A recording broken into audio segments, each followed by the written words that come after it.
السلام علیکم دوستوں، قبر کی پہلی رات سب سے ڈراؤنی رات اور سب سے سچی بھی۔ کیا تم نے کبھی سوچا ہے وہ لمحہ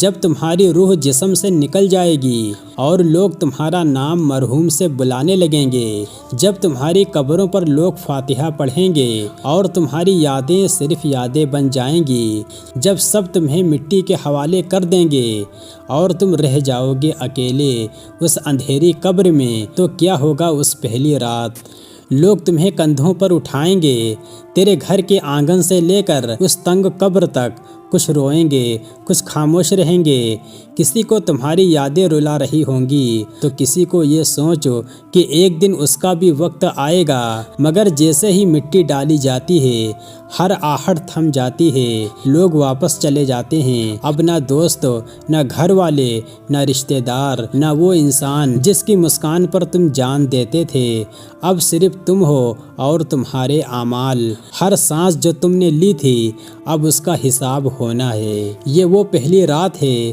جب انسان کو اصلی تنہائی کا مطلب سمجھ میں آتا ہے، زمین کی ٹھنڈک روح تک پہنچتی ہے، قبر کی تنگیاں دل کو جکڑ لیتی ہیں، تم چیختے ہو، چلاتے ہو، یا اللہ مجھے ایک اور موقع دے دے، بس ایک اور موقع دے دے، میں توبہ کرنا چاہتا ہوں، میں نماز پڑھوں گا، ماں باپ سے معافی مانگوں گا، مگر اب وقت ختم ہو چکا ہے، اب صرف انتظار ہے حساب کا، اب توبہ کا دروازہ بند ہے۔ پھر آتے ہیں دو فرشتے، منکر اور نکیر، ان کی آواز سے قبر کانپ اٹھتی ہے اور انسان کا دل تھر تھرانے لگتا ہے۔ وہ پوچھتے ہیں، تیرا رب کون ہے؟ تیرا دین کیا ہے؟ یہ شخص کون ہے جو تمہارے پاس بھیجا گیا؟ اگر زندگی میں سچائی کو اپنایا تھا تو جواب زبان پر ہوگا اور قبر ایک جنت کا باغ بن جائے گی، مگر اگر گناہوں میں ڈوبے رہے تو زبان بند ہو جائے گی اور قبر آگ کا گڈھا بن جائے گی۔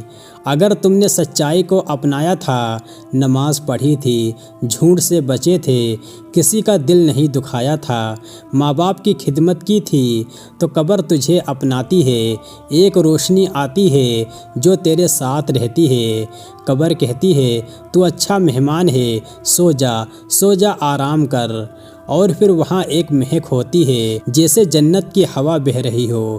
ہر لمحہ سکون سے بھرا ہوا، قیامت تک آرام۔ مگر اگر تم نے نمازیں چھوڑ دیں، جھوٹ بولے، دھوکہ دیا، ماں باپ کی نافرمانی کی، تو قبر کہے گی تو برا مہمان ہے۔ پھر قبر کی دیواریں تنگ ہوتی جاتی ہیں، ہڈیاں چٹکتی ہیں، روح چیختی ہے، یا رب ایک اور موقع دے دے، مگر اب کوئی جواب نہیں آتا، اب صرف انتظار ہے عذاب کا، حساب کا، اور اس دن کا جب تم قبر سے اٹھائے جاؤ گے اپنے انجام کی طرف۔ آج تم زندہ ہو، سانسیں چل رہی ہیں، دل دھڑک رہا ہے، توبہ کا دروازہ ابھی کھلا ہے، اللہ انتظار کر رہا ہے کہ اس کا بندہ واپس آ جائے، تو آ جاؤ، آج لوٹ آؤ، نماز کو گلے لگاؤ، گناہوں کو چھوڑ دو، کیونکہ ایک دن تم